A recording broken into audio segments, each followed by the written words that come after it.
त्यसकारण त्यो होइन अलिकति नेतृत्व स्वेच्छाचारी भयो दम्भ घमण्ड स्वेच्छाचारिता आत्मकेन्द्रित व्यक्तिवाद हैन मै नै सब थोक हो मैले जे गरे हुन्छ भने जस्तो गरेर आखिर त मलाई त यही सरकारको नेतृत्व लिनु रहेछ आफू प्रधानमन्त्री हुनु रहेछ हैन राष्ट्रपतिमा विद्या भण्डारीलाई चाहिँ राष्ट्रपति बनाउनु रहेछ अनि अरु त केही पनि होइन रहेछ भन्ने कुरा देखियो नि त दिनको सूर्य चिन्ह सबभन्दा अब सूर्य चिन्ह जता हो त्यतै हो भन्नेहरू आखिर सूर्य चिन्ह ठुलो होइन रहेछ मुख्य कुरो त इस्यु हो नि सबभन्दा विचार हो राजनीति हो एजेन्डा हो सबभन्दा ठुलो कुरा त त्यसको त्यसले न चाहिँ एउटा निर्धारण गर्छ नि जित र हार हो अक्सिजन नपाएर हैन भेन्टिलेटर नपाएर ज्यान गुमाउनु पर्यो उपचार पाएन भन्ने स्थिति चाहिँ होइन र त्यो छैन र त्यो रहने पनि छैन महानगरपालिकाले तीन ठाउँमा हैन अब प्रदेश सहितको गरेर 3 ठाउँमा आइसोलेसन अक्सिजन सहितको व्यवस्था गरेको छ 50 बेडको आइसोलेसनमा जम्मा अहिले 13 जना बिरामीहरू हुनुहुन्छ महानगरपालिका भित्र पनि छुट्टै पनि हाम्रो आइसोलेसनमा जम्मा 13 हुनुहुन्छ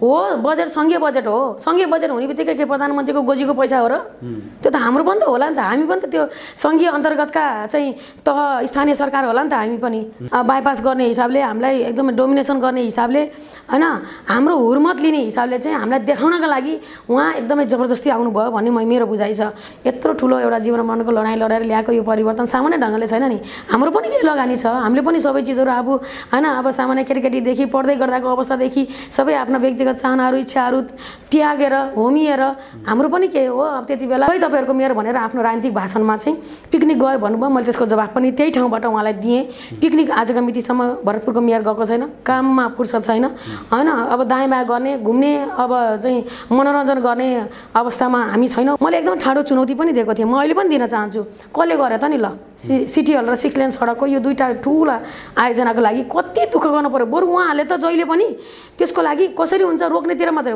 प्रधानमन्त्रीले अहिलेको नेकपा माओवादी केन्द्र र नेकपा एमाले फेरि एकता भएर अथवा कार्यगत एकता चुनावी एकता यी खालको एकता गर्ने सम्भावना चाहिँ छ कि छैन तर यो रंगशाला अन्तर्राष्ट्रिय स्तरको गौतम बुद्ध यो क्रिकेट रंगशालाका लागि संघीय सरकारबाट बजेट विनियोजन नहुनु एकदम दुःखदायी कुरा हो हैन अब सत्ता भएपछि सबै थोक मैले भनेपछि हुन्छ म नै सबै थोक हो आई एम द स्टेट भनेर चाहिँ अगाडि बढ्न खोज्दाखेरिको परिणाम हो भन्ने मलाई लाग्छ के अहिले नेकपा एमालेलाई पनि उहाँले संग्लो बनाएर लैजान सक्नु भएको छैन नि त हिजो नेकपालाई पनि त्यही स्थिति हो अहिले नेकपा एमालेमा त्यही स्थिति छ हैन नेतृत्वलाई सबैलाई सम्मानजनक ढंगबाट व्यवहार त्यो भूमिका त्यो खालको उहाँले चाहिँ विश्वासमा लिएर गर्न त सक्नु भएन नि त्यसकारणले गर्दाखेरि समस्या अन्त हैन के समस्या प्रधानमन्त्रीमा छ त्यो उहाँले महसुस गर्नै पर्छ स्वागत छ मेयर साहब सुनौल नेपाल हस् धन्यवाद नमस्कार यो कोरोना कहरको दोस्रो भेरिएन्टका कारण नेपाली जनजीवन निकै अस्तव्यस्त बनेको छ हैन तपाई मेयर भएको चाहिँ भरतपुर महानगरपालिका र समग्र यो भरतपुरमा चाहिँ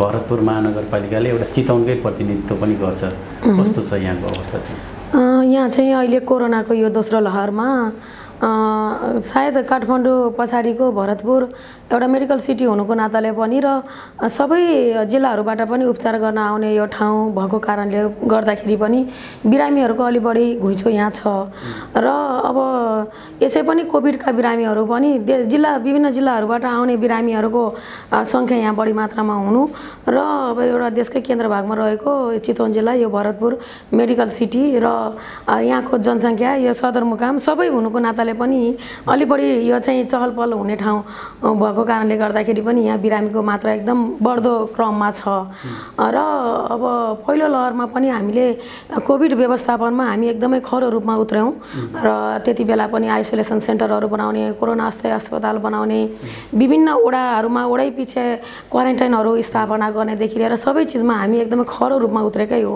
कोरोनाको पहिलो लहरमा का सन्दर्भमा पनि र अहिले यो दोस्रो लहर झन् भयावह अवस्था छ किनकि भर्खरका उमेरका युवा उमेरका हैन अब मान्छेहरू एकैचोटी कोरोना भएर एकदमै अब जटिल अवस्थामा आएर उस्तै परे मृत्युवरण गर्नुपर्ने अवस्थाहरू एकदमै बढ्दो मात्रामा छ अहिलेको स्थिति झनै भयावह अवस्था छ यो बेलामा पनि भरतपुर महानगरपालिकाबाट हामीले सक्दो मात्रामा हामीले कोसिस गरेका छौं त्यति बेला पनि मेडिकल सिटी छ तर चाहिँ भरतपुरमा कोरोनाको त्यत्रो भयावह छ देशैबाट उपचार गर्न आउँछन् यहाँनेर हुँदाखेरि एउटा पीसीआर ल्याब पनि यहाँ थिएन जति बेला सुरुको चरणमा PCR ल्याब यहाँ आवश्यकता छ, मेडिकल सिटीमा यो आवश्यकता छ, एक प्रदेश एक PCR ल्याब भनेर भन्यो।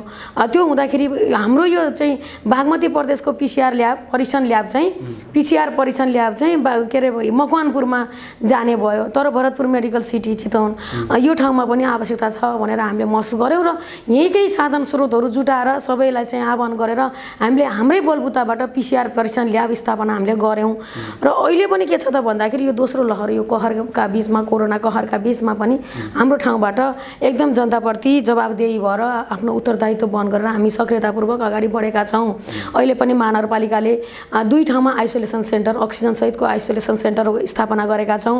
जस्तो महानगरपालिकाका 32 वटा स्वास्थ्य संस्थाहरू छन् महानगर अन्तर्गत, ती सँगसँगै 2 वटा हामीले कोभिडकै लागि भनेर आइसोलेसन जो अक्सिजन सहितको स्थापना गरेका छौँ। शिवनगर र शारदानगर 2 वटा वडामा हामीले स्थापना गरेका छौँ। शिवनगरमा अहिलेसम्म 13 जना भन्दा बढी बिरामी संक्रमित बिरामी अहिले त्यहाँ उपचारकै क्रममा हुनुहुन्छ र शारदानगरमा पनि हामी अब त्यसलाई सुचारू गर्दैछौँ। र प्रदेश स्तरकै आयुर्वेद चिकित्सालय भनेर चाहिँ शिवनगरमै छ, त्यहाँ पनि 20 बेडको आइसोलेसन गर्दाखेरि भरतपुर महानगरपालिकामा मात्रै अहिले हामीले अक्सिजन सहितको आइसोलेसन सेन्टर भनेर 50 बेडको isolation centre covid isolation centre हामीले स्थापना गरेका छौँ। त्यो सञ्चालनमा आइसकेको छ। त्यो बाहेक अब मेडिकल सिटी ठुला ठुला सरकारी अस्पतालहरू केन्द्रीय अस्पताल छ हैन, भरतपुर अस्पताल केन्द्रीय अस्पताल छ, क्यान्सर अस्पताल छ, मेडिकल कलेजहरू छन्, निजी अस्पताल दर्जनौँ छन्। यस कारणले गर्दाखेरि यहाँ चाहिँ कोभिडको बिरामीहरू सङ्क्रमितहरूलाई उपचारै नपाएर हैन आफ्नो ज्यान गुमाउनु पर्यो भन्ने अवस्था चाहिँ छैन।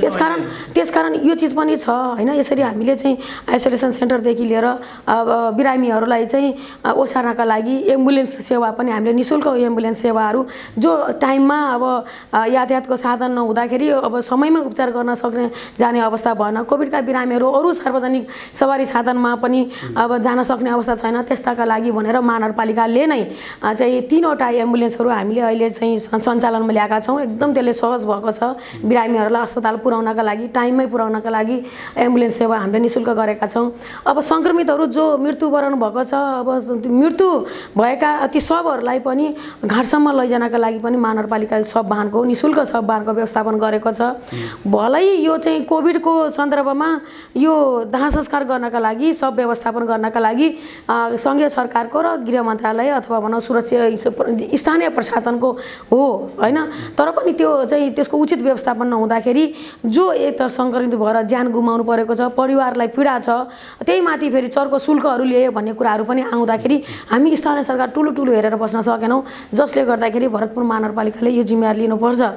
चाहिँ अहिलेको मानवीय स्वास्थ्य सबभन्दा महत्त्वपूर्ण विषय हो अहिले हाम्रा लागि भनेर चाहिँ बरु एउटा बाटो नबन्ला ठिकै छ, 2टा बाटो नबन्ला, तर पनि अहिलेको यो आवश्यकता हो भनेर महसुस गरेर सङ्घीय सरकारको अथवा प्रशासनको जिम्मेवारी हुँदाहुँदै पनि महानगरपालिकाले सब व्यवस्थापनका लागि निःशुल्क दाउरा अथवा महानगरपालिकाले दाउराको शुल्क महानगरपालिकाले तिरिदिएर त्यो सब व्यवस्थापनमा यसरी चाहिँ यो विषय चाहिँ एकचोटि अलि खरो रूपमा पनि आएको थियो।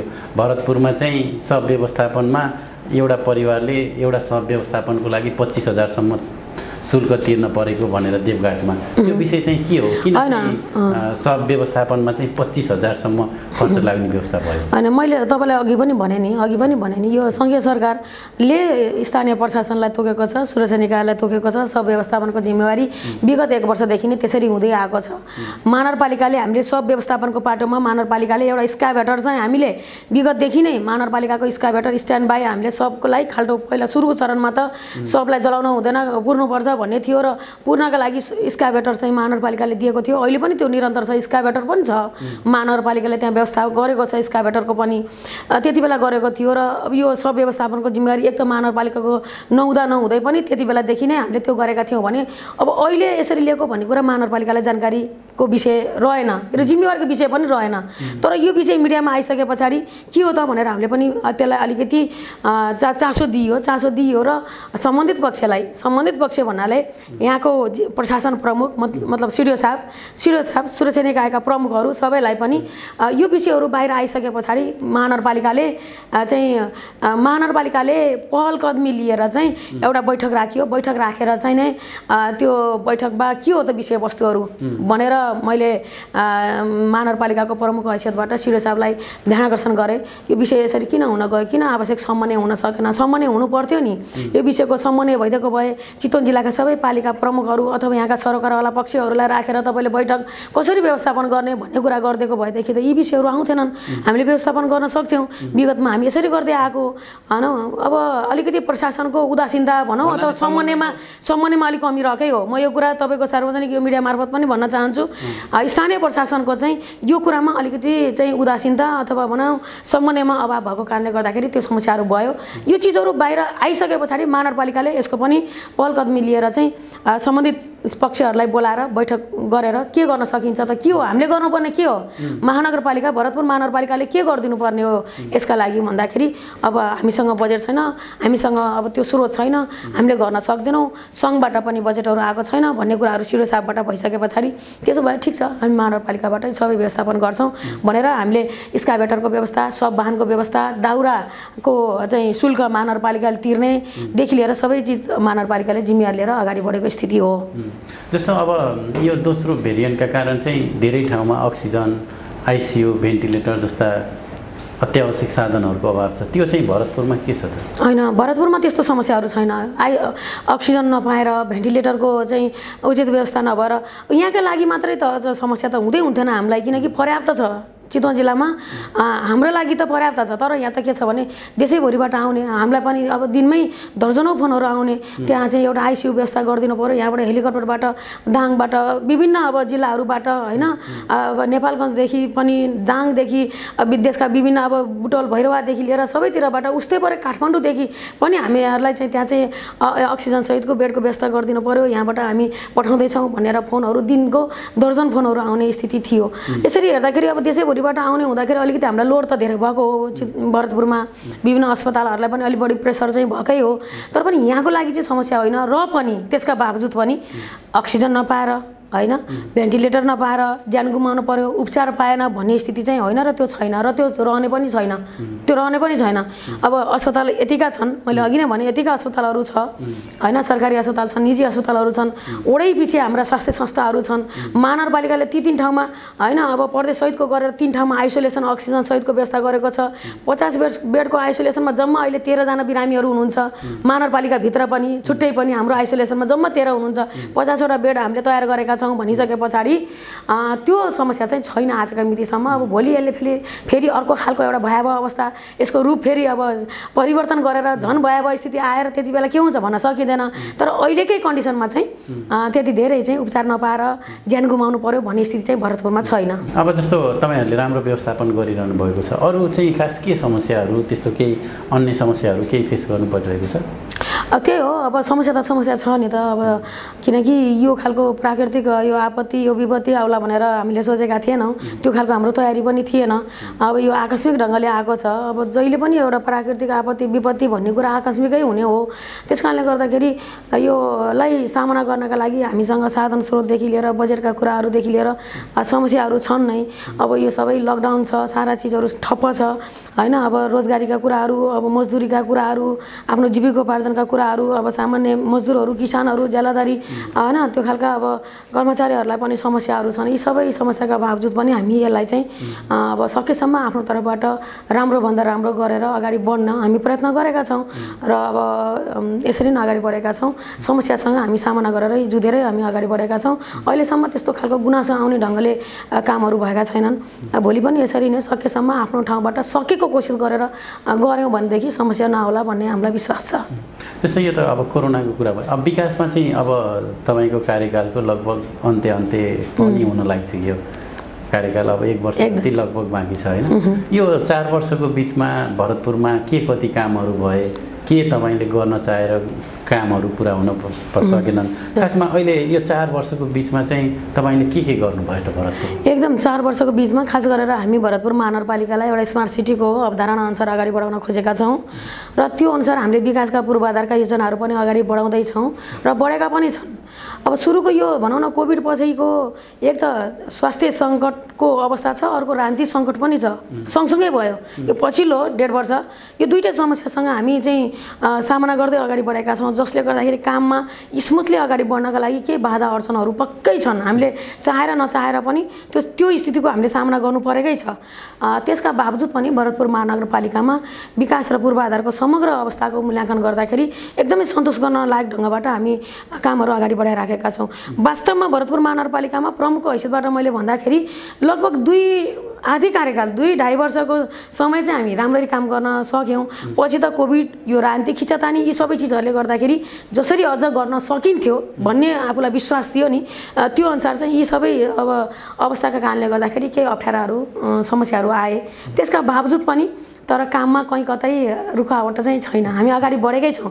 किनकि मुख्य कुरो इच्छा शक्ति हो के, दृढ इच्छा शक्ति हुनु पर्यो, कामप्रतिको लगनशीलता हुनु पर्यो, आफू उत्तरदायी बन्नु पर्यो, लगनशील बन्नु पर्यो, इमान्दार बन्नु पर्यो, जवाबदेही हुनु पर्यो। यी चिजहरूलाई अँगालेर अगाडि बढ्दाखेरि असम्भव भन्ने कुरा यो दुनियाँमा केही पनि छैन। त्यस हिसाबले भरतपुर महानगरपालिकामा कामहरूले एउटा तीव्रताका साथ गति पक्रेकै छ र खास गरेर भन्नुपर्दाखेरि महानगरपालिकामा ठुला पूर्वाधारका योजनाहरू हैन, अब चाहिँ हामीले 6 लेन सडक जस्तो यो तपाईँले अहिले स्मार्ट सिटीको कुरा जोड्नुभयो। यही स्मार्ट सिटीको विषय चाहिँ संसदमा पनि नेकपा माओवादी केन्द्रका अध्यक्ष पुष्पकमल दाहालले चाहिँ अहिलेका प्रधानमन्त्रीले स्मार्ट सिटी भरतपुरबाट झिक्दिनु भयो भन्ने आरोप लाउनु भएको थियो। के हो यो चाहिँ भरतपुरलाई स्मार्ट सिटीको परियोजनाबाट अहिलेका प्रधानमन्त्रीले निकालिदिनु भएको यो विषय के हो ठ्याक्कै भनिदिनु त? एकदम यो विषय वास्तविक एकदम जस्ताको तस्तै कुरा, सत्य कुरा म यहाँ चाहिँ भन्न चाहन्छु। तपाईँले प्रश्न पनि गर्नुभयो। यो कुरो के हो भन्दाखेरि आजभन्दा लगभग 3 वर्ष अगाडि देशका विभिन्न सिटीहरू, देशैभरिका विभिन्न सिटीहरूलाई जसको एउटा सम्भावना छ, त्यो सहरहरूलाई चाहिँ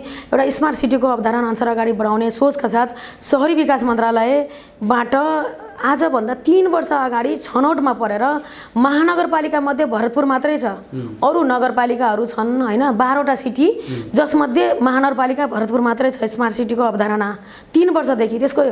त्यसको स्मार्ट सिटी मास्टर प्लानको योजना पनि शहरी विकास मन्त्रालयले बनाइसकेको छ। त्यसको मास्टर प्लान पनि बनिसक्यो, गृह योजना पनि बनिसक्यो। 6वटा महानगरमध्ये भरतपुर मात्रै छ त्यो 12वटामा, अरू नगरपालिकाहरू छन्। यसरी अगाडि बढेको अनि अब भरतपुरको एउटा प्रचुर सम्भावना पनि छ। हामी त्यसरी काम पनि अगाडि बढाइराखेका छौँ। छनौटमा परिसकेको छ। त्यो अवधारणाको अन्तर्गत भरतपुर एउटा स्मार्ट सिटीको अब योजनाका साथ अगाडि बढाउनका लागि त्यो छनौटमा परिसकेको छ। अनि परिसकेको सन्दर्भमा 12वटा सिटीहरू थिए। ती 12वटा सिटीमध्ये अहिले बजेट विनियोजन गर्दाखेरि चाहिँ यो 12वटा मध्येका पुराना 3 वर्ष अगाडिदेखि छनौटमा परेका सिटीहरूमध्ये 4वटा सिटीहरूलाई बजेट विनियोजनबाट उहाँहरूलाई वञ्चित गरियो के, अवधारणाबाट हटाएको भन्ने होइन कि 12वटा त छँदैछन् भन्ने लाग्छ है। अब त्यो त अब जे गरे पनि हुन्छ। अब यहाँ त अहिले कुनै त्यो एउटा विधि विधान सिस्टम भन्ने कुरा त छैन। जसले जे चाहे त्यो होइन गर्न गरिराखेको स्थिति छ। यो खालको अब एउटा चाहिँ भनौँ न अब एउटा चुनौतीपूर्ण अवस्था त छ। र पनि म के भन्न चाहन्छु भनेदेखि 12वटा सिटीमध्ये 4वटा सिटीलाई बजेट विनियोजनबाट हटाइयो, जस्तो कि भरतपुर महानगरपालिका, अनि निजगढ उपमहानगरपालिका, तपाईँको पालुङटार नगरपालिका, सायद टिकापुर नगरपालिका। यो 4वटा सिटीलाई चाहिँ 1-1 अर्ब बजेट विनियोजन गर्यो क्याबिनेटबाट हैन। 12वटा मध्ये यो 4वटालाई हटाएर त्यो 4वटाको ठाउँमा अरू नयाँ 4वटा, बिल्कुल नयाँ 4वटा क्या, जस्तो प्रधानमन्त्रीको भक्तपुरको एउटा सिटी हैन, दुल्लुकी के एउटा सिटी, त्यसपछि गएर तपाईँको झापाको एउटा सिटीको एउटा सिटी, र अहिले शहरी विकास मन्त्री जो हुनुहुन्थ्यो प्रभु शाह, उहाँको रौतहटका 2टा सिटी, 4वटा उहाँहरूका 2-2टा सिटी थप गरेर पुराना 4वटा छनौटमा परेका सहरहरूलाई बजेट विनियोजनबाट वञ्चित गरेर थप नयाँ 4वटा सिटीहरूलाई समावेश गरेर अनि त्यसरी 1-1 अर्ब बजेट स्मार्ट सिटीका लागि भनेर बजेट विनियोजन गरियो, जसमा भरतपुर महानगरपालिकालाई वञ्चित गरियो। एउटै मात्रै महानगरपालिका हुँदाखेरि पनि महानगरपालिकालाई त्यो अवसरबाट वञ्चित गरियो भन्ने मेरो गुनासो हो। त्यो गर्नु हुन्थेन, किनकि देशको एउटा राष्ट्र प्रमुख हैन, प्रधानमन्त्री जस्तो व्यक्तित्वले यसरी एउटा राजनीतिक पूर्वाग्रह राखेर, म भन्छु राजनीतिक पूर्वाग्रह राखेर यो भएको छ। नत्र भनेदेखि त्यो नगर्नुपर्ने कारण नै केही छैन, किनकि हामी 3 वर्षदेखि अथक मेहनत गरेका छौँ। छौँ। स्मार्ट सिटी मास्टर प्लान बनाउनका लागि कन्सल्टेन्टहरू आएर महानगरपालिकाले आफ्नो सबै साधन स्रोतहरू त्यहाँ परिचालन गरेर त्यसको एउटा चाहिँ कन्सेप्ट पनि तयार गरिसकेको स्थितिमा होइन एउटा सम्भावना बोकेको महानगरपालिकालाई त्यो अवसरबाट वञ्चित गर्नु चाहिँ कुनै पनि मानेरमा त्यो उचित छैन।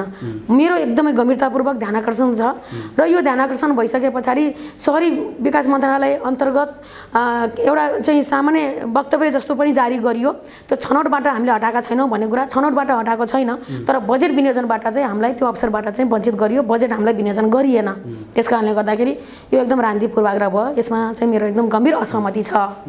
यसबाहेकका जस्तो विकासका कुराहरूमा पनि यहाँ भरतपुरमा चाहिँ विगत केही समय अगाडि प्रधानमन्त्री आउनुभयो यहाँ, त्यति बेला पनि तपाईँ र प्रधानमन्त्रीको केही समय अघि पछि गएर दोहोरी जस्तो पनि चल्यो।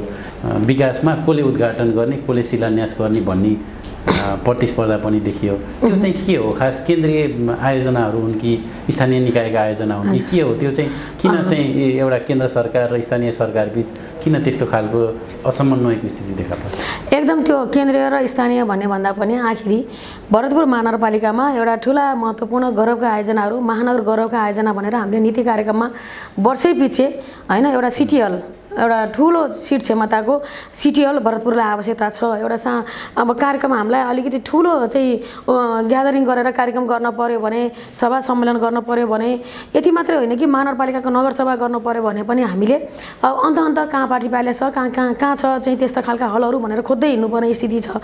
त्यसका लागि महानगरपालिकामा एउटा राम्रो व्यवस्थित होइन सुविधा सम्पन्न सिटी हल एउटा आवश्यकता छ, सभागृहको आवश्यकता छ भनेर हामीले महानगरपालिकाको नगरसभा नीति कार्यक्रममा बजेटमा पनि यो आवश्यकता छ भनेर हामीले त्यो वर्षै पछि सभामा एउटा गौरवको आयोजना भनेर सिटी हललाई ल्यायौँ। र यो 6 लेन सडक पनि जो छ हाइवे महानगरपालिकाको मुख्य बजार क्षेत्रको यो सडकको दुरावस्था छ, किनकि अब अहिलेको चाहिँ यातायातको चाप यो सबै अवस्थालाई मध्यनजर गर्दाखेरि एउटा स्मार्ट सिटीको एउटा अवधारणा अनुसार पनि गर्न हामी जसरी गइराखेका छौँ त्यो हिसाबले पनि मुख्यतः बजार क्षेत्रलाई हामीले सुन्दर बनाउनु पर्यो नि, जसले पनि आखिरी आएर हेर्ने भनेको त मुख्य बजार कोर सिटीमै आएर हेर्ने हुन्छ। पूर्व पश्चिमको एउटा सङ्गम स्थल पनि हो यो भरतपुरको यो ठाउँ होइन, नारायणगढ बजार क्षेत्र, यसलाई त सुन्दर बनाउनु पर्यो नि पहिला भनेर हामीले यो सडकलाई चाहिँ कसरी गर्न सकिन्छ भन्दाखेरि अब त्यति बेला के भयो भने तपाईँको नारायणी पुल गैँडाकोटदेखि बुटोल खण्डको त 4 लेनको सडकको त्यहाँ अब प्रक्रिया अगाडि बढ्यो, तर हाम्रो यति भरतपुरको यो सहर झन् यो सहरको त्यति बेला छुटाउनु हुन्थेन भन्ने मेरो मान्यता हो। त्यति बेला यसलाई चाहिँ समावेश गर्नु पर्थ्यो, तर त्यति बेला यसलाई छुटाइयो, बजार क्षेत्रलाई छुटाइयो।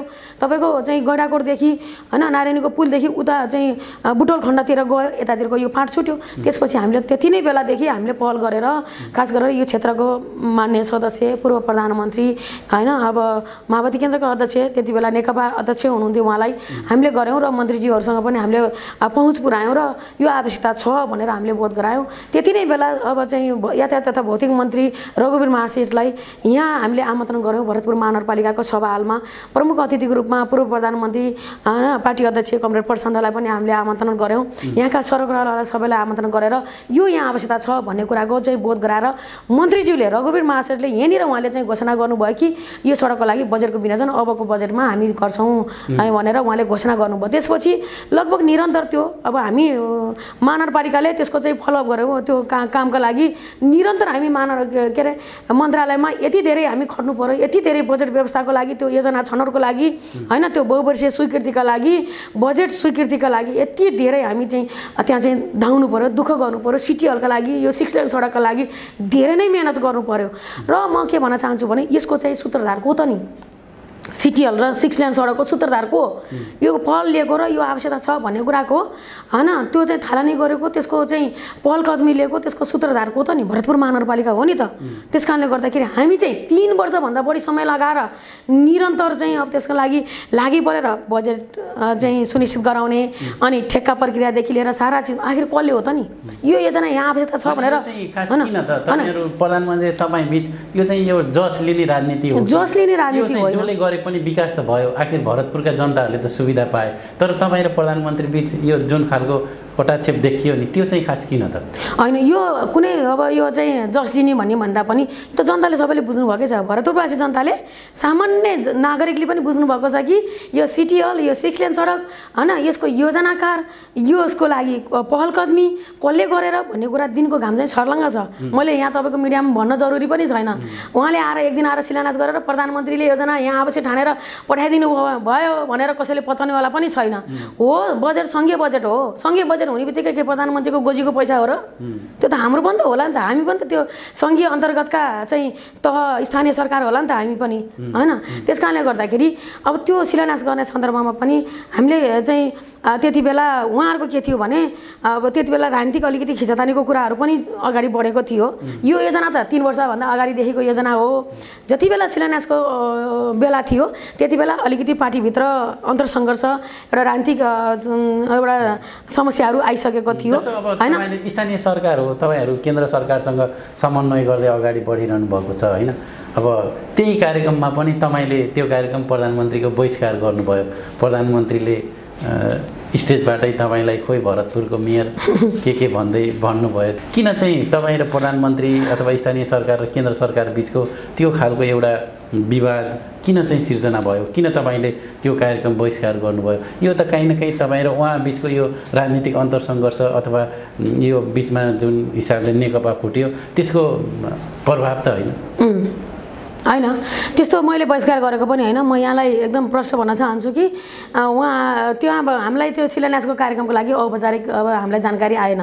औपचारिक जानकारी हामीलाई आएन। हामीलाई एकदमै बाइपास गर्ने हिसाबले, हामीलाई एकदमै डोमिनेसन गर्ने हिसाबले, होइन, हाम्रो हुर्मत लिने हिसाबले चाहिँ हामीलाई देखाउनका लागि उहाँ एकदमै जबरजस्ती आउनुभयो भन्ने मेरो बुझाइ छ।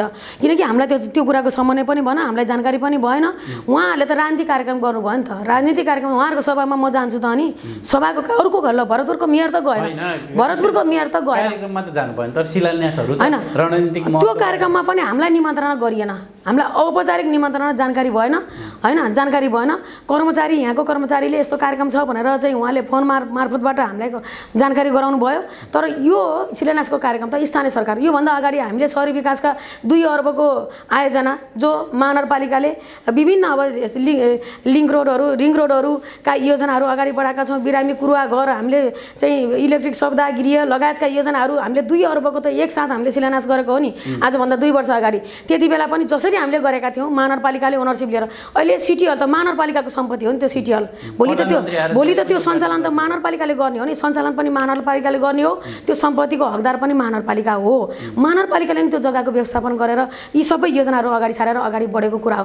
तर यत्रो ठुलो कार्यक्रम गर्दाखेरि चाहिँ हामीलाई एकदम बाइपास गरेर हामीलाई एकदमै अब चाहिँ त्यहाँ कमजोर तुलाउने मकसद उद्देश्यका साथ भएको कारणले गर्दाखेरि र हामीलाई औपचारिक जानकारी नभएको कुराले गर्दाखेरि पनि हाम्रो उपस्थिति त्यहाँ रहेन। ल, महानगरपालिकाको मेयर त गएन, उपमेयर, वडा अध्यक्षहरू, होइन, त्यसपछि गरेर विभिन्न राजनीतिक पार्टीका अरू सरकारवालाहरू, अरू सांसदहरू कोही पनि त गएन नि त। उहाँहरूको के थियो त भन्दाखेरि एउटा 4 महिना भइसकेको थियो कार्यक्रम, त्यो के अरे पूर्वाधारको योजना, सिटी हल पनि 6 लेन सडक पनि निर्माणको कामको सुरुवात भएको, थालनी भएको 4 महिना भइसकेको थियो। तपाईँले पनि देख्न सक्नुहुन्छ, अहिले पनि प्रमाणहरू छन्, फोटाहरू सबै मिडियाहरूमा पनि सार्वजनिक भएका थिए। धेरै नै अब माथि अगाडि बढिसकेको थियो, रडहरू पिलरहरू ठडिसकेका थिए।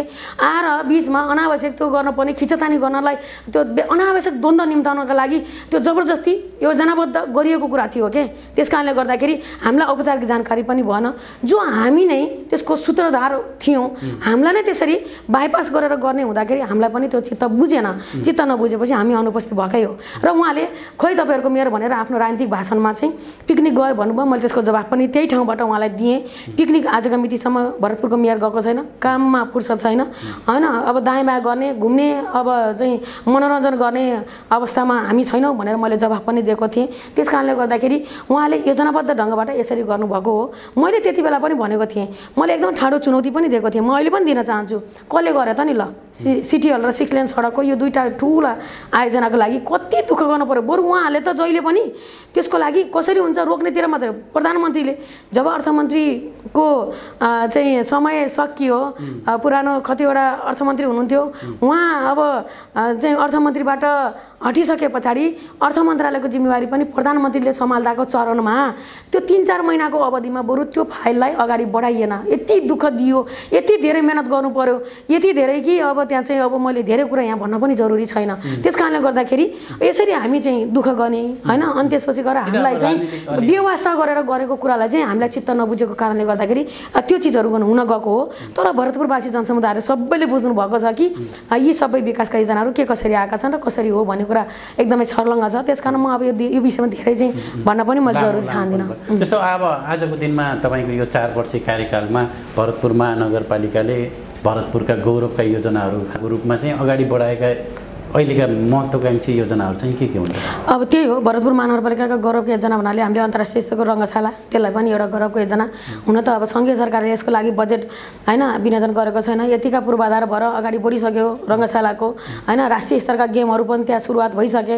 अब अन्तर्राष्ट्रिय गेम गर्नका लागि अन्तर्राष्ट्रिय स्तरको मैदान बन्ने क्रममा छ हैन। राष्ट्रिय गेम गर्नका लागि त मैदानमा गेमहरू थुप्रै गेमहरू भइसके। तर यो रङ्गशाला अन्तर्राष्ट्रिय स्तरको गौतम बुद्ध यो क्रिकेट रङ्गशालाका लागि सङ्घीय सरकारबाट बजेट विनियोजन नहुनु एकदम दुःखदायी कुरा हो। तर अब एकदमै नयाँ ठाउँमाका लागि जस्तो अब भैरवा हैन, बुटोल भैरवमा अन्तर्राष्ट्रिय स्तरको क्रिकेट रङ्गशाला, अनि त्यसै गरी झापाको एउटा नगरपालिकामा त्यस्तै अन्तर्राष्ट्रिय स्तरको रङ्गशाला भनेर चाहिँ बजेट विनियोजन नीति कार्यक्रममा सम्बोधन भएको छ। भरतपुर महानगरपालिकामा यतिका निर्माण भएर अगाडि बढेको छ, तर यसका लागि बजेट विनियोजन नहुनु यो पनि एकदमै दुःखदायी छ। यो प्रतिमा म गम्भीरतापूर्वक ध्यान आकर्षण गर्न चाहन्छु हैन। के कति कारणले किन चाहिँ यसलाई चाहिँ बजेट चाहिँ आवश्यक ठानिएन र विनियोजन गरिएन भन्ने कुरा मेरो चाहिँ ध्यान आकर्षण। र अब अन्तर्राष्ट्रिय स्तरको क्रिकेट रङ्गशाला हाम्रो गौरवको आयोजना हो। हामी जसरी पनि यसलाई अगाडि बढाउने नै छौँ। र त्यो सँगसँगै अब अन्तर्राष्ट्रिय स्तरको सिटी हल छँदैछ। सडकहरू भन्नुहुन्छ भनेदेखि महानगरपालिकामा रिङ रोड, सिङ्गो महानगरपालिकाको लगभग 95 किलोमिटर रिङ रोडको योजनाहरू अगाडि बढेको छ। लगभग हाम्रो कार्यकालमा रिङ रोडको हामीले 95 मध्ये 60 किलोमिटर रिङ रोडको योजनालाई हामी अगाडि बढाएर सम्पन्न गर्छौँ। 60 किलोमिटर रिङ रोड। तर अहिले कतिपय वन क्षेत्रमा चाहिँ हाम्रो इआईको कारणले गर्दाखेरि थोरै मात्रै 4 मिटरको हामीलाई चाहिँ स्वीकृति छ। त्यो बाहेकको ठाउँमा हामीले 7 मिटरको पिच गर्छौँ। र हामीले त्यसको रिङ रोडको हाम्रो क्राइटेरिया भनेको मापदण्ड भनेको चाहिँ 30 मिटरको छ। यसरी हामीले रिङ रोडको योजना अगाडि बढाएका छौँ। सबैतिर अब सडकहरू बनिराखेका छन्। रिङ रोडका योजना, लिङ्क रोडहरू, भित्री सडकहरू, ठुला व्यवस्थित सडकहरू, 7 मिटरका पिच सडकहरू बनिराखेका छन्। हो, निर्माण व्यवसायको ढिलासुस्तीले कामले अलिक गति लिएको छैन। देखिनका लागि केही ढिलासुस्ती छन्। त्योप्रति हाम्रो पनि गम्भीर ध्यान गएकै छ। फेरि पनि विकासका योजनाहरू यसरी अगाडि बढिराखेका छन्। अब विभिन्न पार्कहरूका योजनाहरू अगाडि बढेका छन्। अब नारायणी किनारलाई रिभर ब्रिज मोडेलबाट अगाडि बढाउने भनेर महानगरपालिकाले पनि लगानी गरेको छ। महानगरपालिकाले आफ्नो नीति कार्यक्रममा पनि त्यसलाई एउटा गौरवको योजना, महानगरीय गौरवको योजना भनेर अगाडि सारेका छौँ। र सङ्घीय सरकारलाई त्यति बेला हामीले पर्यटन मन्त्रालयमा पनि योजना पेश गर्दाखेरि अहिले त्यो 7 करोड बजेटको ठेक्का भएर अब त्यो निर्माण व्यवसायी छनौट भएर अब त्यहाँ चाहिँ निर्माणको काम अगाडि बढ्दैछ।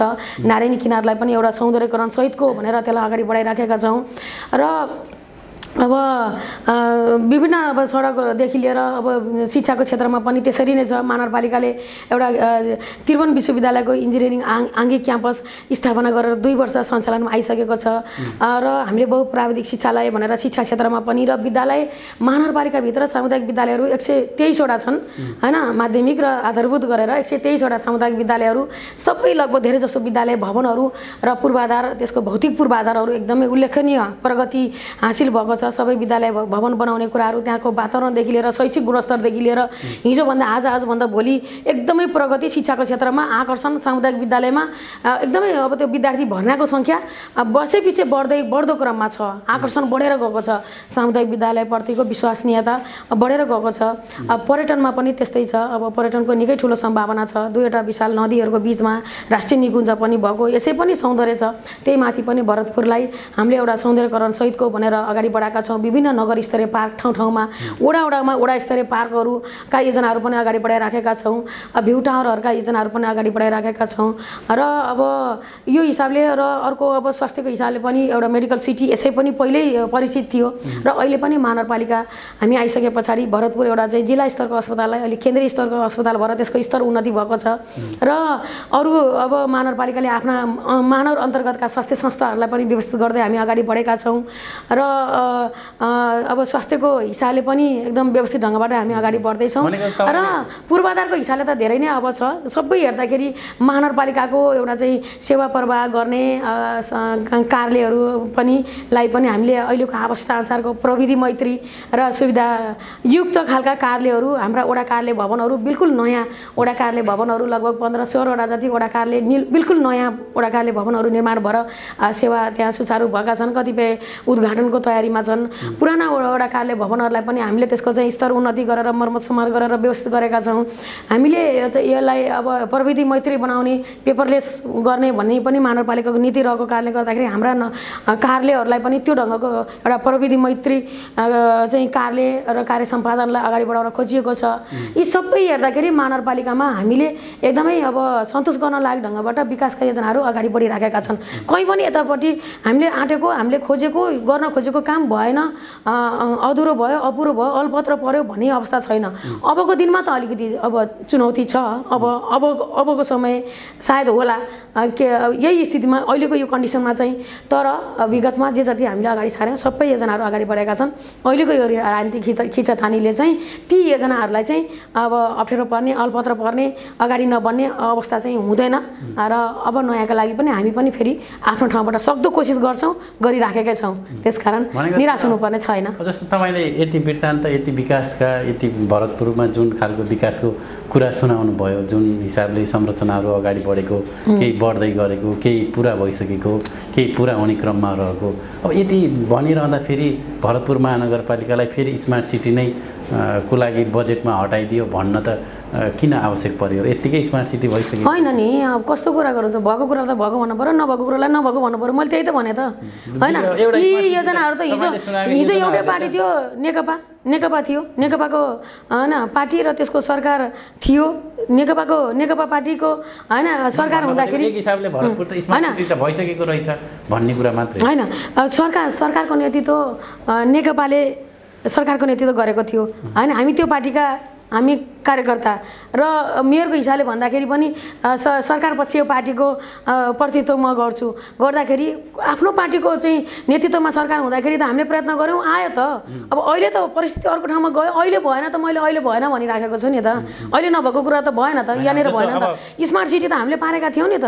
6वटा महानगरपालिकामा भरतपुर मात्रै पर्न सफल भएको थियो नि। त्यो त हाम्रो पनि त केही देन होला नि त, योगदान होला नि त। यत्तिकै परेको हो र कसैले चाहिँ ल भरतपुर भनेर हामीलाई चाहिँ अब त्यो चाहिँ एउटा भनौँ न यतिकै सोचेर गरिदिएको हो र होइन नि त। त्यस कारणले गर्दाखेरि हिजो दिनमा सहज थियो परिस्थिति पनि, हाम्रै अब पार्टीको नेतृत्वको सरकार थियो हुँदाखेरि हामीले प्रयत्न गऱ्यौँ, सारा चिजहरू भयो। अहिले यी कार्यान्वयनको चरणमा छन् होइन।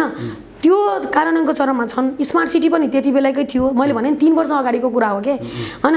3 वर्ष अगाडिको कुरा हो। त अहिले आएर बजेट विनियोजनबाट हामीलाई वञ्चित गरियो किन भन्दाखेरि तपाईँले दिनु त त्यो नियतमै हो नि त। त्यो त छर्लङ्गै छ नि त। यो कुरा त यो हो भन्न त पर्यो त। त्यस कारणले भएको बेलामा भएकै भनेको छ, नभएको बेलामा भएन भनेको छ। जे हो त्यो कुरा गर्ने, हामीलाई बनावटी कुरा गर्नु छैन। जनतालाई अनावश्यक एकछिनलाई झुटो बोलेर होइन आफू आत्मरति लिएर जनतालाई गुमराहमा पार्नु त्यो उद्देश्य छैन, त्यो कहिले गरिँदैन। त्यस कारणले यो बजेट विनियोजन स्मार्ट सिटीको अवधारणा अनुसार भरतपुरको विकास गर्नका लागि जो छनौटमा परेको थियो स्मार्ट सिटीको कन्सेप्टमा भरतपुर एउटा सिटी थियो, त्योलाई बजेट विनियोजनमा जाने के जस्तो तपाईँको पालङटार नगरपालिका काङ्ग्रेसको मेयर, भरतपुर यहाँ म, त्यसपछि गएर तपाईँको निजगढ काङ्ग्रेसको मेयर, यसरी अलिकति राजनीतिक पूर्वाग्रह राखियो भन्ने मेरो हो कि यहाँनिर चाहिँ आपत्ति होइन। यो सोचले गरियो त्यहाँनिर, यो प्रति मेरो आपत्ति हो। त्यो गर्नु भएन। त्यो गरेर कसरी विकासमा त सबै जुटेर गर्ने होला नि, सबैको चाहिँ साथ हुनुपर्छ। त्यसमा चाहिँ झन् राज्य पक्ष झन् त्यसमा चाहिँ कुनै पनि त्यसको खालको भेदभाव गर्नु हुँदैन भन्ने मेरो मान्यता हो। त्यस कारणले गर्दाखेरि यहाँ भेदभाव गरियो भन्ने कुरा मात्रै मेरो त्यहाँ चाहिँ ध्यान आकर्षण हो। त्यस कारणले गर्दाखेरि बजेट विनियोजनमा चाहिँ हामीलाई वञ्चित गरेकै हो। जस्तो अब यो भरतपुरकै कुरा गर्दा, चितवनकै कुरा गर्दा चाहिँ चितवनमा तपाईँको नगरपालिकामा त परेन, अहिले केही समय अगाडिदेखि चर्चामा पनि छ माडीमा चाहिँ रामको जन्मभूमि अयोध्या बनाउने भन्ने। यो विषय चाहिँ के हो खास चाहिँ? होइन, अब माडीमा त अब रामको जन्मभूमि हो भन्ने कुरा त यकिन हुनु पऱ्यो। पहिला कुरा यकिन हुनु पऱ्यो नि त। त्यसै म यहाँ भरतपुरमा हो भनेर मैले मन्दिर बनाउँदैमा यहाँ चाहिँ प्रमाणित हुन्छ? हुनसक्छ। म महानगरपालिका स्थानीय सरकारको प्रमुख म स्थानीय सरकारको प्रमुख म यहाँ छु, म महानगरपालिकाको कुनै वडामा यहाँ हो चाहिँ जन्मेको, त्यस कारणले गर्दाखेरि भनेर अनि मैले एउटा चाहिँ मन्दिर बनाउन, राम मन्दिर बनाउनको लागि बजेट महानगरपालिकाबाट 2-4 करोड वियोजन गरेर त्यहाँ मन्दिर बनाएर भनेपछि त्यो चाहिँ राम मन्दिर यहाँ भनेर सबैले मानिदिन्छ विश्व जगतले। यति मात्रै कुरा हो कि त्यहाँ राम मन्दिर बन्दाखेरि धार्मिक पर्यटकीय एउटा गन्तव्य बन्छ, आकर्षणको केन्द्र बन्छ, त्यहाँ विकासका पूर्वाधारहरूदेखि लिएर सबै चिजहरू बन्छ, माडीको अब जनताको एउटा जीवनस्तर उठ्छ, समग्र हिसाबले विकासको एउटा गति लिन्छ। त्यो मानेमा त सही छ, ठिक छ, त्यो मानेमा कसैको दुई मत छैन, त्यसले एउटा विकासको भड्को मार्ने सवालमा त कसैको पनि दुई मत छैन। मात्र यति कुरा हो कि त्यो प्रमाणित हुनु पर्यो भन्ने मात्रै कुरा हो हैन। त्यहाँ जन्मेको हो भन्ने कुरा विश्व जगतले मानिदिनु पर्यो नि, मान्ने हिसाबले त्यसको अन्वेषण गर्नु पर्यो, त्यसलाई चाहिँ प्रमाणित गर्नु पर्यो भन्ने मात्रै कुरा हो। अरू कुरामा हाम्रो केही पनि त्यसमा चाहिँ अब दुई मत छैन। विकास हुनु, पूर्वाधार बन्नु कुरामा त कसैको पनि दुई मत हुने कुरै भएन नि। यहाँ अब नेकपाको केन्द्रीय सदस्य हुनुहुन्थ्यो तत्कालीन अवस्था, अहिले चाहिँ नेकपा माओवादी केन्द्रको केन्द्रीय सदस्य हुनुहुन्छ। यो केन्द्रीय राजनीतिमा जे जसो भइरहेछ नि, एउटा स्थानीय सरकारमा बसेर आफू पनि केन्द्रीय नेता भएको हिसाबले यसलाई चाहिँ कसरी हेर्नुभएको छ? यो पछिल्ला घटनाक्रमहरू जे जति विकास भएर आए, अघिल्लोचोटि प्रधानमन्त्रीले संसद विघटन गर्नुभयो, पछि सर्वोच्च अदालतले त्यसलाई पुनर्स्थापित गरिदियो, तपाईँहरू पनि सडकमा आउनुभयो त्यति बेला, फेरि अहिले दोस्रोचोटि फेरि प्रधानमन्त्रीले फेरि संसद विघटन गरिदिनु भयो। यो चाहिँ तपाईँले तलबाट हेर्दा चाहिँ कसरी हेरिरहनु भएको छ? यो एकदमै अब यो हामी कसैले पनि कल्पनै गरेको कुरा होइन के, किनकि नेपाली जनताले नि यस्तो कल्पना कसैले गरेकै थिएन हैन। हामीले त जनताको बिचमा गएर दशकौँदेखिको एउटा कम्युनिस्ट आन्दोलन, कम्युनिस्ट पार्टीहरू टुक्रा टुक्रा छिन्नभिन्न भएको अवस्थालाई हामी अन्त गर्छौँ, एउटै कम्युनिस्ट केन्द्र बनाउँछौँ र अब कम्युनिस्ट पार्टीले देशको बागडोर सम्हाल्छ, वर्षौँसम्म नेतृत्व लिन्छ। जस्तो अब चाइना कम्युनिस्ट पार्टीले वर्षौँसम्म त्यहाँ नेतृत्व लिएको छ। त्यसै गरी सबै अब मुख्य ठुला चाहिँ कम्युनिस्ट पार्टीहरू र अरू साना कम्युनिस्ट पार्टीहरूलाई पनि हामीले सबैलाई चाहिँ एकत्रित गरेर चाहिँ यसरी एउटै कम्युनिस्ट केन्द्र बनाएर बलियो कम्युनिस्ट पार्टी र सरकार हामी सञ्चालन गर्छौँ भन्ने एउटा सोच र उद्देश्यका साथ अब गठबन्धन बन्यो।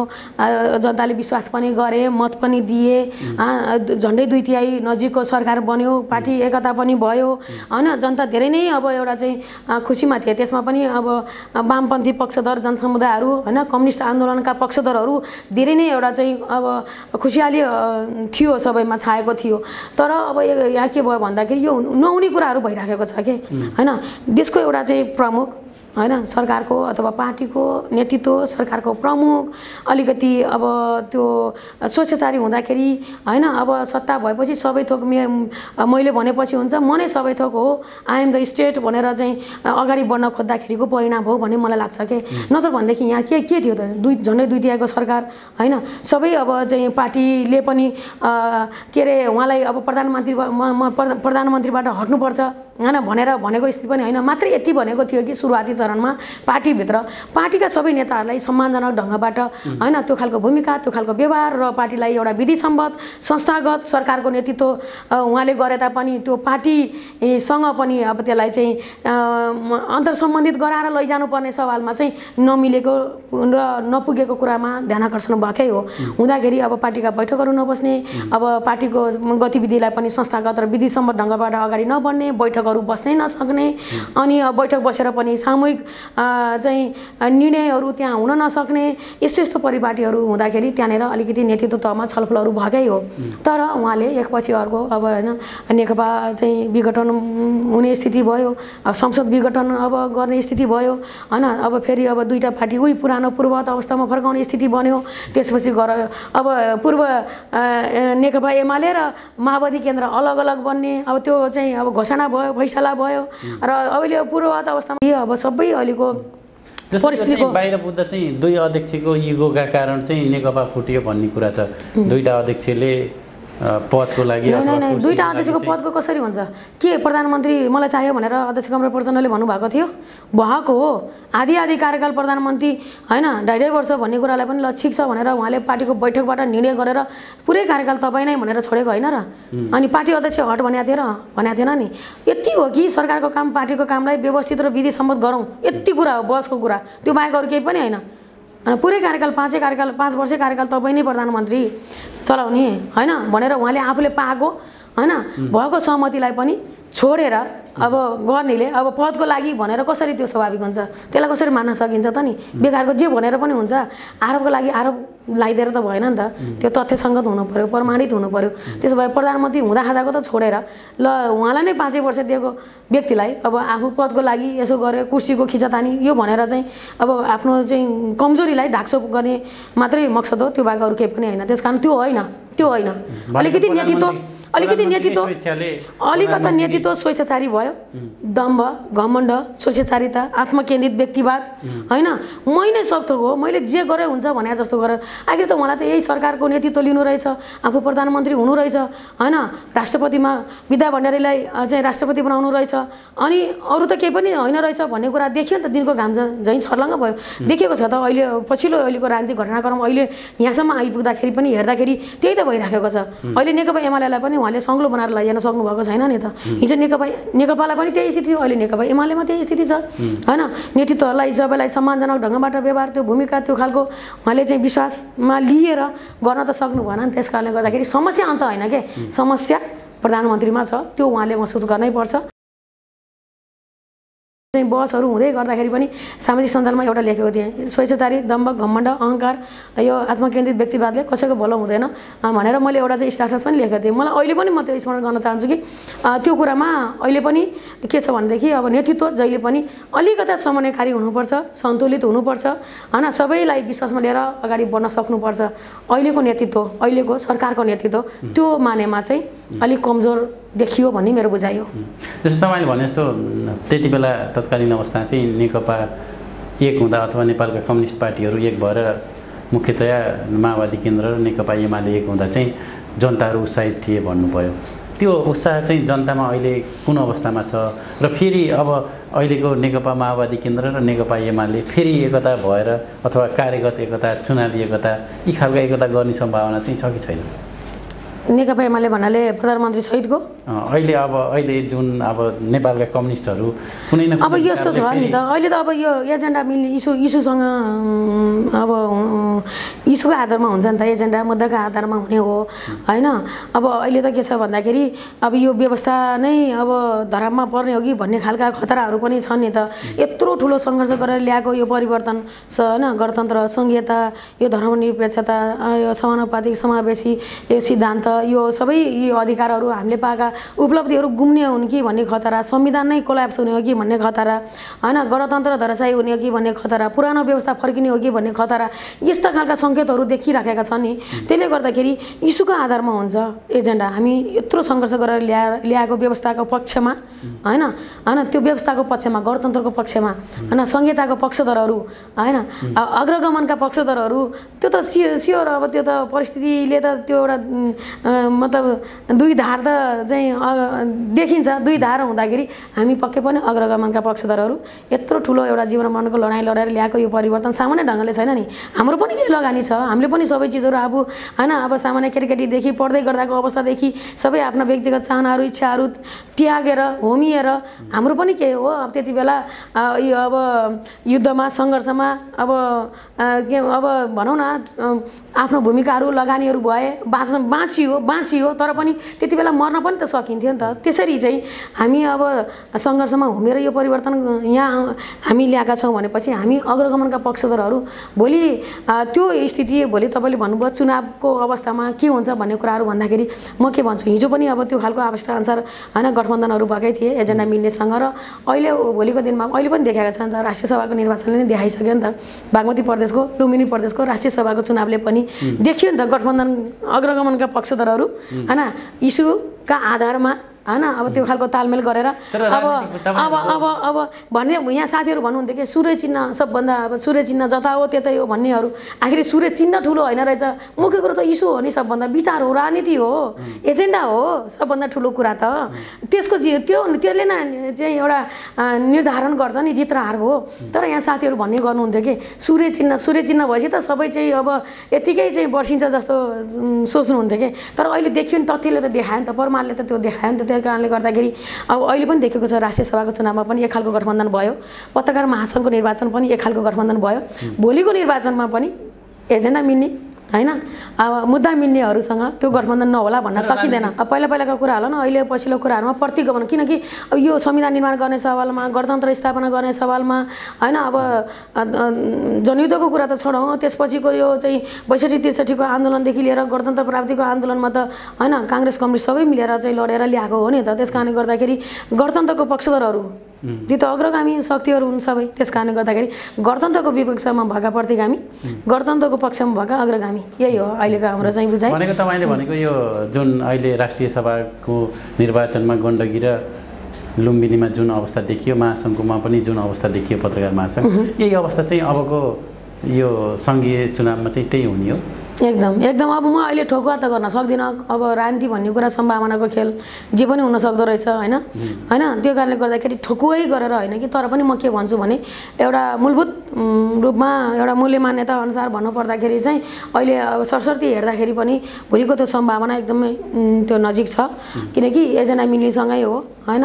र त्यो देखि पनि सकेको छ 2-3टा निर्वाचनले। मैले अघि पनि भनिसकेँ, पत्रकार महासङ्घको निर्वाचन अनि यो चाहिँ राष्ट्रिय सभाको निर्वाचनले देखाएको छ। र अहिले राजनीतिक पार्टीहरू पनि जसरी ध्रुवीकृत भएको छ नि दुईतिर जस्तो होइन, त्यो हिसाबले हेर्दाखेरि पनि देशको राष्ट्रिय राजनीति र शीर्षस्थ नेतृत्वहरू अब नेपाल कम्युनिस्ट पार्टी माओवादी केन्द्र, नेकपा एमाले माधव नेपाल पक्ष, अनि त्यसपछि गएर नेपाली काङ्ग्रेस, अनि सङ्घीय समाजवादी पार्टी र यो के अरे जनमोर्चा, यो 5वटा पार्टीहरू होइन शक्तिहरू एकतिर हुनुहुन्छ। त्यो सायद चुनावमा पनि यो उहाँहरूको अहिले पनि यसरी हेर्दाखेरि अब लिखित त त्यो सम्झौता भएको छ जस्तो त लाग्दैन, तर मौखिक सहमति अन्डरस्ट्यान्डिङ चाहिँ छ र भोलिसम्म हामी यो गठबन्धनलाई चुनावमा पनि अगाडि बढाएर लैजाने भन्ने खालको मौखिक उहाँहरूको समझदारी भएको कारणले गर्दाखेरि त्यो हुने प्रबल सम्भावना छ। जस्तो अन्त्यमा चाहिँ एउटा प्रश्न चाहिँ, अब स्थानीय सरकार बिचमा केही वर्ष चाहिँ स्थानीय सरकार रहेन, त्यसपछि तपाईहरू जुन स्थानीय सरकारको रूपमा आउनुभयो, त्यसपछि चाहिँ जनताहरूले चाहिँ स्थानीय सरकार भएपछि धेरै काम हुँदो रहेछ, स्थानीय सरकार चाहिँ साँच्चीकै सरकार रहेछ, केन्द्रीय सरकार भन्दा पनि धेरै कुराहरू चाहिँ स्थानीय सरकारबाट अनुभूत गर्न पाए। त्यसपछि चाहिँ बिस्तारै यो नेपाल चाहिँ सङ्घीय गणतन्त्र नेपाल भयो होइन।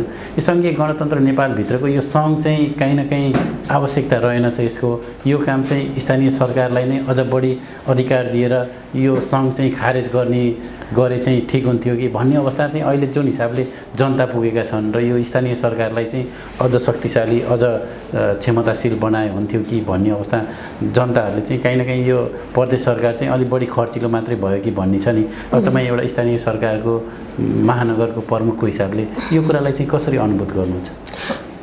अब यो अलिकता यो संहिताको मूल मर्मअनुसार चाहिँ यो अधिकारहरू प्रत्यार्जन गर्ने सवालमा सङ्घीय सरकारबाट केही कमी कमजोरीहरू त्रुटिहरू थोरै अलिकति त्यहाँनिर कमजोरीहरू रहेका छन् जस्तो लाग्छ क्या मलाई, किनकि अधिकार प्रत्यार्जन जति हुनुपर्ने हो नि त्यो भएको छैन।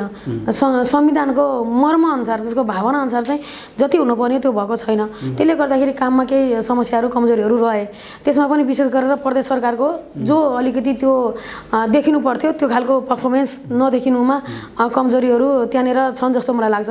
तर अब स्थानीय सरकारको सन्दर्भमा भन्नुपर्दाखेरि जनताले पनि महसुस गरेका छन्, यहाँले भन्नुभएको जस्तै जनताले पनि एकदम राम्ररी महसुस गर्नुभएको छ, किनकि 20औं वर्ष 30औं वर्षदेखि हुन नसकेका कामहरू अहिले 2 वर्ष 3 वर्षको बिचमा हुँदाखेरि आखिरी त हुँदो रहेछ नि त। हिजो आखिर त राज्य यही हो, सरकार थिए, मन्त्री थिए, सबै चिज थियो, चुनाव हुन्थ्यो, तर कहिले विकास हुन्थेन। अहिले त 2 वर्ष 3 वर्षमा यतिका विकास हुने, बजेट पनि आउँथ्यो होला, कहाँ जान्थे ती बजेटहरू, पैसाहरू के हुन्थे, कहाँ खर्चिन्थ्यो होइन। आखिर त गरेपछि त हुँदो रहेछ नि त, भयो नि त। के रहेछ भनेर यस्तो यो कुराको खोजी जनस्तरबाट पनि यस्ता खालका टिका टिप्पणीहरू पनि मैले सुन्ने गरेको छु। त्यसै कारणले गर्दाखेरि जनसमुदायमा जनस्तरमा चाहिँ के अरे यो स्थानीय सरकारको भूमिकामा ले सबै सन्तुष्टै हुनुहुन्छ, किनकि चाहे त्यो आपत्ति विपत्तिको बेलामा होस् अथवा विकास निर्माणका सन्दर्भमा होस्। अब हिजोको दिनमा के हुन्थ्यो भने निर्वाचन हुन्थ्यो, सांसद चुनाव लड्न आउने, चुनाव जितेर जाने, उही काठमाडौँतिर त्यतातिर अलि बढी हराउने, अनि तल स्थानीय स्तरमा जनताका यावत समस्याहरू डे टु डेका आवश्यकताहरूलाई पुरा गर्ने सन्दर्भमा त त्यो खालको संयन्त्रहरू नहुँदाखेरि आफ्नो प्रतिनिधि होइन अब आफ्नो नजिक पाउँदाखेरि जनतामा गुनासोहरू रहने गर्थ्यो। तर अहिले त के छ भने हामी त रात दिन 24 घण्टा जनताकै साथमा छौँ हैन। जे पर्दाखेरि पनि अथवा अफिसमा घरमा जताततै जहाँ कहीँ पनि जनताले अब आफ्नो जनप्रतिनिधि आफ्नो प्रतिनिधि उसले खोजेको बेलामा पाउन सक्ने भयो। एक त्यो हुने भयो। अर्को कुरो यहाँ चाहिँ के आवश्यकता हो के होइन, जनताले के खोजेको छ, यहाँको आवश्यकता के हो, गर्न पर्ने के छ हैन, प्राथमिकता के हो भन्ने कुरा त हामी यहीँ बसेर छलफल गर्ने भयो नि त, निकटमै रहेर के जनतासँगै निकटमै रहेर गर्ने हुँदाखेरि चाहिँ अनि त्यो आवश्यकताका आधारमा प्राथमिकीकरण गरेर चाहिँ हामीले योजनाहरू तर्जुमा गर्ने, बजेटहरू विनियोजन गर्ने अनि त्यसलाई अगाडि बढाउने सन्दर्भमा एकदम व्यवहारिक वस्तुवादी के एकदमै वस्तुवादी र वैज्ञानिक ढङ्गबाट कामहरू अगाडि बढ्दाखेरि जनता पनि सन्तुष्ट हुने। यो सबै चिज हेर्दाखेरि र अहिले यो भनौँ न स्वास्थ्य समस्याहरू हुँदाखेरि यो कोभिडको यो महामारीमा पनि स्थानीय सरकारले जे खालको भूमिका, यदि स्थानीय सरकार नहुन्थ्यो भनेदेखि धेरै नै यहाँ व्यवस्थापनमा यति धेरै चुनौती हुनेवाला थियो सरकारलाई हैन। तर स्थानीय सरकारले सबै थिएको अवस्था छ नि, त्यसले गर्दाखेरि खरो रूपमा आफ्नो जीवनको परवाह नगरेर रात दिन 24 घण्टा वडा अध्यक्षहरू, जनप्रतिनिधिहरू हैन, मेयर उपमेयरहरू सबैहरू यति खट्नु भएको छ। सरकार स्थानीय सरकार यति खटेको छ, क्वारेन्टाइनहरू, आइसोलेसनहरू हैन, बिरामीहरूका स्वास्थ्य उपचारहरूदेखि लिएर सारा चिज व्यवस्थापन हैन त्यो खालको समन्वयहरू गर्ने सन्दर्भमा जो छ त्यसले चाहिँ जनतामा राम्रो एउटा प्रभाव स्थानीय सरकार आवश्यकता हो रहेछ है। स्थानीय सरकारको आवश्यकता हो, एकदमै जरुरी छ, एकदमै यो व्यवहारिक एकदम वैज्ञानिक यो वस्तुवादी यो छ। यसलाई चाहिँ अब चाहिँ जस्तो स्थानीय सरकारको विषयमा त्यो छ, जस्तो प्रदेश सरकारको विषयमा चाहिँ प्रदेशले पनि औचित्य पुष्टि गर्न नसक्ने, जनताले पनि प्रदेश सरकारको चाहिँ अनुभूत गर्न नसक्ने अवस्था चाहिँ तपाईँ स्थानीय उसको मेयरले एउटा स्थानीय सरकारको प्रमुखको हिसाबले तपाईँले चाहिँ प्रदेश सरकारको अनुभूत अथवा प्रदेश सरकारको आवश्यकता महसुस गर्नुहुन्छ कि हुन्न? अलिकति यो प्रदेश सरकारको के छ भने मलाई पनि लागेको चाहिँ जस्तो प्रदेश सरकारले हैन अब आफ्नो त्यो खालको एउटा भनौँ न कामको पर्फर्मेन्स जनतामा पनि एउटा विश्वसनीय ढङ्गले गइराखेको छैन। त्यो छ, जनतामा गुनासोहरू पनि छन्। र म पनि के भन्छु भने प्रदेशबाट योजनाहरू गर्दाखेरि के अब मैले देखिराखेको अब 2-3 वर्ष त भयो नि त हुँदाखेरि प्रदेशबाट योजनाहरू बाँडफाँड गर्दाखेरि बजेटहरू कार्यक्रमहरू गर्दाखेरि एकदमै खुद्रा मसिनाहरू भयो क्या, खुद्रे टुक्रे योजनाहरू कनिका छर्या जस्तो भयो। 10 लाखको 15 लाखको 20 लाखको सडकको लागि बजेटहरू विनियोजन हुन्छ। हेर्नुहोस् है, प्रदेशको योजना त 1 करोड भन्दा मुनिको त हुनु भएन नि त। 10 लाख 20 लाख 15 लाख त हामी स्थानीय तहबाटै हामी गरिहाल्छौँ नि। अब 10 लाख 15 लाखको बजेट त्यहाँबाट विनियोजन भएर आइदिने सांसदहरूलाई हैन, प्रदेशका सांसदहरू मार्फतबाट योजनाहरू आउने 10 लाख 15 लाख 20 लाखका सडकका योजना के कति बनाउने त्यो 10 लाखले 15 लाखले सडक कालो पत्रे के कति बाटो बन्छ। अब के हुन्छ त्यसमा 20 लाखको 15 लाखको योजना लिएर आउने अनि ल त्यहाँ चाहिँ 40 लाख पुगेन भनेर फेरि स्थानीय सरकारलाई त्यो दबाब के त्यहाँ चाहिँ इस्टिमेट गरेको फलानादेखि फलानाको घरसम्म यसमा इस्टिमेट गर्दाखेरि 45 लाख अब त्यसको लागत इस्टिमेट हुन आयो। अब 20 लाख रुपियाँ प्रदेश सरकारबाट विनियोजन भएको छ, अरू बाँकी नपुगेको महानगरपालिकालेबाट चाहिँ व्यवस्थापन गरिदिनु पर्यो भन्ने खालको स्थिति उल्टै फेरि स्थानीयलाई दबाब के हुँदाखेरि यसरी एकदम टुक्रे योजनाहरू कनिका अलिक प्रदेशले अलिक प्रभावकारी ढङ्गले अलि रणनीतिक महत्त्वका योजनाहरू पूर्वाधारका कार्यक्रमहरूलाई अगाडि बढाउनु पर्यो भन्ने मेरो पनि माग हो। किनकि यो बजेट छरेर मात्रै त्यो उल्लेखनीय नभएर अर्थ भयो। मैले त्यो भन्दा पनि तपाईँले चाहिँ अब स्थानीय सरकारको हिसाबले हामीले थामिन्छ, केन्द्र सरकारको हिसाबले केन्द्र सरकार हुन्छ, यो बिचमा चाहिँ प्रदेश सरकार नभए हुन्थ्यो भन्ने जनताको चाहना छ नि। यसलाई चाहिँ ठ्याक्कै तपाईँले चाहिँ के भन्नुहुन्छ, यो प्रदेश सरकारको आवश्यकता हो कि होइन भन्ने विषय? अब यो त संहिताको मर्म होइन, मूल्य र मान्यता अनुसार हामी हिजो लडेर ल्याएको यो व्यवस्था भएको कारणले होइन यो आवश्यकता भएन भन्ने कुरा होइन। तर यसलाई ठिक ढङ्गले परिचालन गर्नमा समस्या हो र यसलाई अधिकार प्रत्यार्जन गर्ने र ठिक ढङ्गले आफ्नो कार्य सम्पादन गर्नेमा त्रुटि हो। त्यसलाई गर्न सकेको खण्डमा चाहिँ आवश्यकता हो। फेरि धेरै प्रदेश पनि छैनन्, जम्मा 7वटा प्रदेश छन् होइन। त्यसलाई ठिक ढङ्गले कार्य सम्पादन गर्नु पर्यो। आफ्नो अधिकारको जे अधिकार प्रत्यार्जन गरिएको छ र अझ गर्नुपर्ने छ पूर्ण अधिकार जो लिनुपर्ने हो त्यसको लागि पनि प्रदेश सरकारहरू पनि अलि दह्रो ढङ्गले चाहिँ सङ्घीय सरकारसँग त्यहाँनिर बहस गर्नु पर्यो, आफ्नो अधिकार लिनु पर्यो र त्यो पाएको अधिकार अनुसार जनतामा विश्वसनीय ढङ्गबाट होइन त्यो खालको कार्य सम्पादन गर्नु पर्यो र जनतामा विश्वास दिलाउनु पर्यो।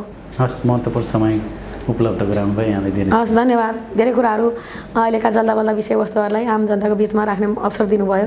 सुनौलो नेपाल टिभी परिवार र यहाँहरू सबैलाई हार्दिक धन्यवाद दिन चाहन्छु। हस्, नमस्कार।